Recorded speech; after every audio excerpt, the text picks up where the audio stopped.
Prepare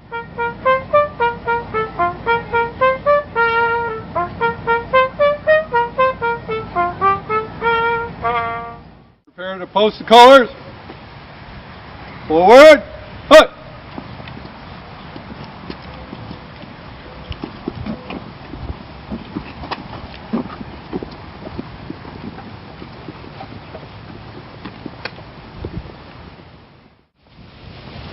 We got a special thanks to our compatriot, Kent Worley. I called him on the phone. That's why the phone's laying in the front up here. Hopefully you can hear this. He made this monument possible through his vision, design, sponsorship, donations. He was unable to be here today. Also, his point of contact, Mary Hudson. I'm sorry. Victoria Downing.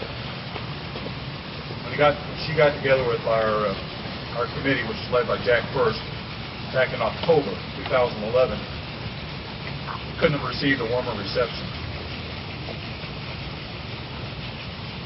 You tell it wasn't a government contract because it started in October and it's completed today. And we're under budget. Just amazing.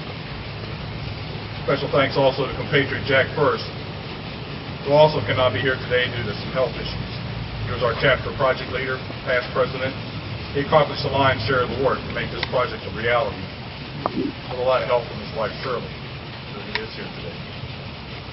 To McKendree University, president James Dennis, board of trustees, who wholeheartedly took our proposal, welcomed it, provided us with a location, facilities to build, and dedicate the monument, and to host a reception afterwards.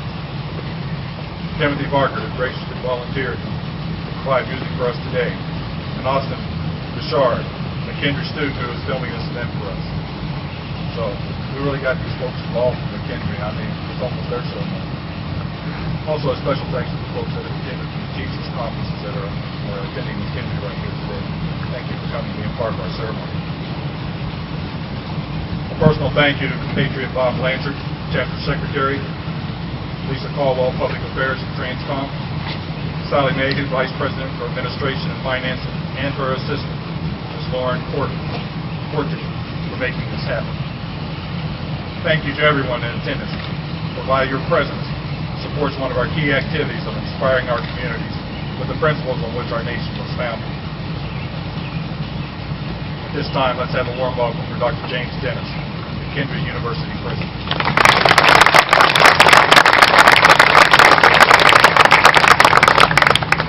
Good morning, everyone, and thank you for being here on this very special day for McKendree University.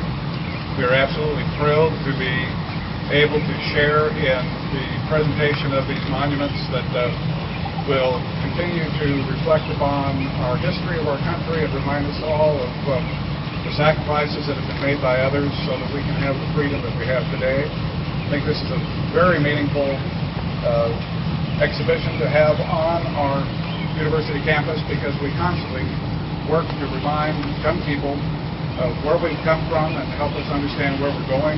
These monuments, their language and the words that are written on them will certainly help us in so many ways to continue the tradition of this wonderful country of ours. We're honored to be able to say thank you to alums of the Worleys. Dr. Don Worley, who was here many years ago, and his son, who I think is on the phone. And Kent, we appreciate your facilitating this day and the presentation of these monuments that I think are beautifully presented and spaced on the campus and will be enjoyed by literally thousands of people in the future. To the SAR and their counterpart, the VAR, we want to say how much we appreciate the work you do on behalf of all of us to, again, reinforce and affirm the values of this country so that they never be forgotten. To all those who participated in getting us to this day, we thank you. It was stated that we had a warm reception in October when you first got together. I think we're giving you a much warmer reception today, and thanks to all of you for being with us. Thank you very much.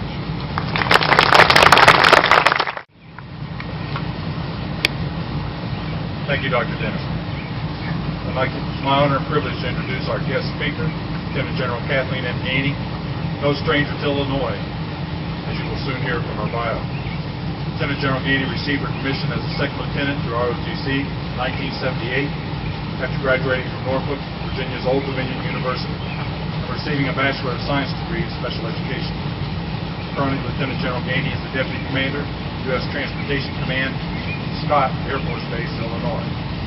Her previous commands include 5th Heavy Boat Company, Ford Island, Hawaii, 6th Transportation Battalion, Fort Eustis, Virginia, 7th Corps Support Group, Bamberg, Germany, Defense Distribution Center, New Cumberland, Pennsylvania, Commanding General, Surface Deployment Distribution Command, headquartered at Scott Air Force Base, Illinois. In 1987, she attended Babson College, Wellesley, Massachusetts, to complete her MBA in Contract Management and Procurement. In July 1989, she attended the Army Command and General Staff College, Fort Leavenworth, Kansas.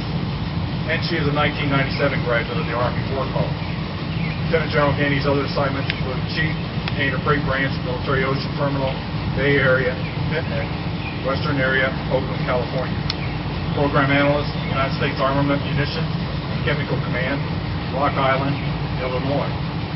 Executive Officer, 2nd Area Support Group, 22nd Support Command, S2, S3, 702nd Transportation Battalion, Saudi Arabia. Division Transportation Officer, 24th DC, 24th Infantry Division, Mechanized, Fort Stewart, Georgia. Special Assistant to the Chief of Staff, Army, Washington, D.C. The Chief Joint Operations Division, U.S. Transportation Command, Scott Air Force Base, Illinois. Director of Force Projection and Distribution, Office of the Deputy Chief of Staff, G4, Washington, D.C. Deputy Chief of Staff, Resources and Sustainment, Multinational Force, Iraq Operation Iraq Freedom. Director for Logistics, J4, the Joint Staff. Her awards and decorations include the Defense Distinguished Service Medal, Distinguished Service Medal,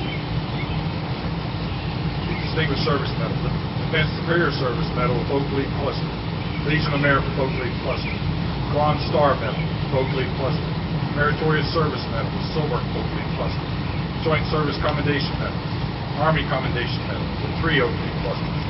Her badges include the Joint Staff and the Army Staff Identification Medal.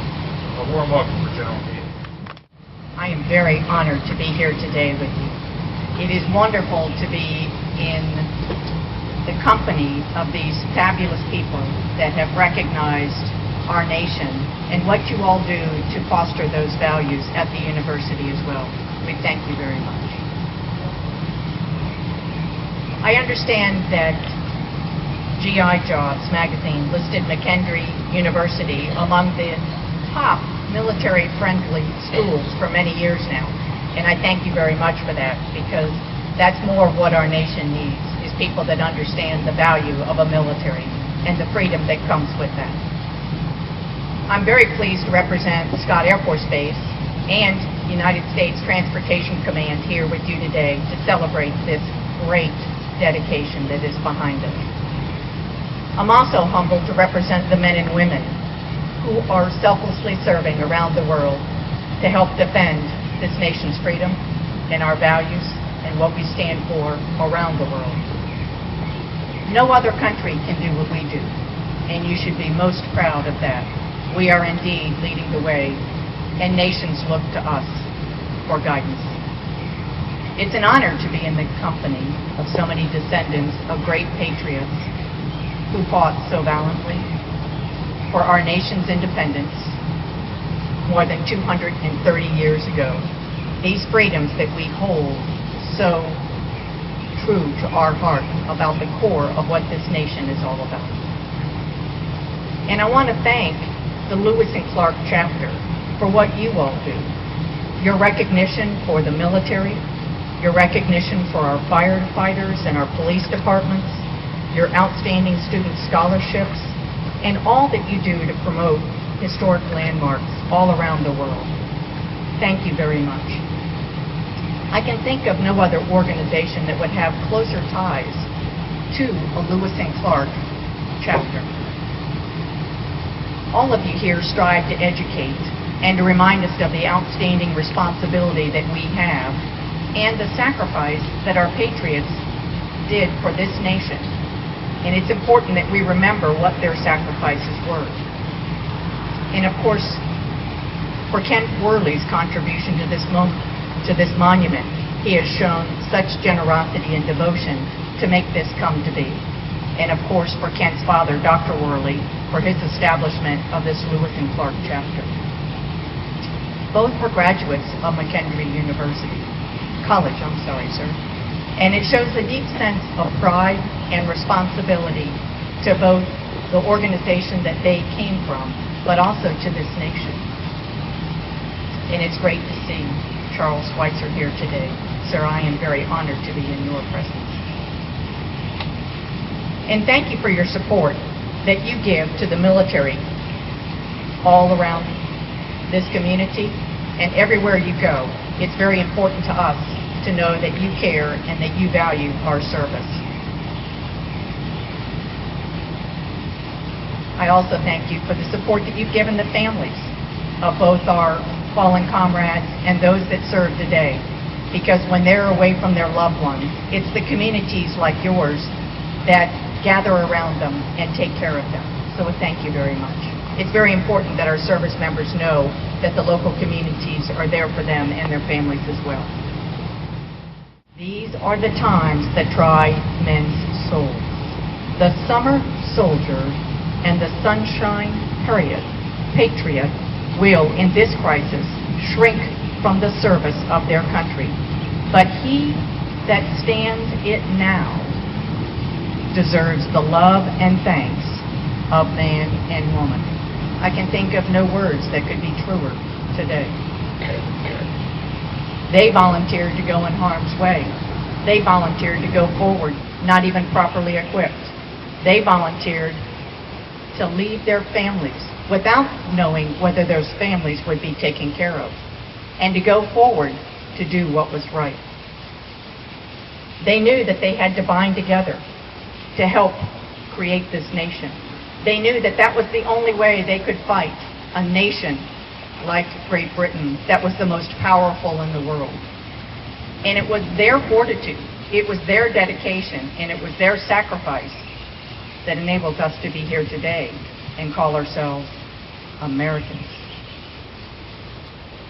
And this has triggered the spark of what the United States of America stands for: the freedom. A nation that bound together, even given the differences that each had.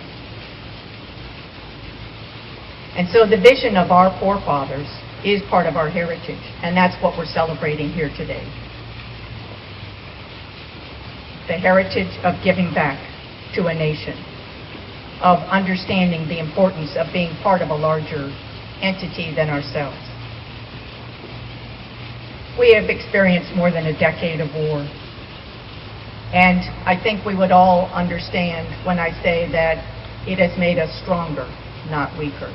It has made us appreciate more what we have today in this nation, looking at what other nations have to fight for every day.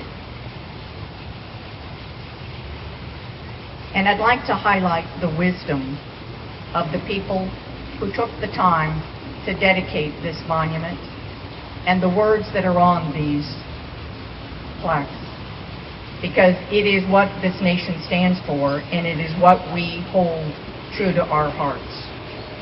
And I want to say thank you to the university to allow everyone to remember what this nation is all about and to share in these words with all that will come after us. So on behalf of all of our service members around the world, thank you for what you do. Thank you for supporting our military. And thank you for taking the time to recognize our forefathers and to keep this memory in our forefront of what this nation's all about. I am proud to be an American. Thank you.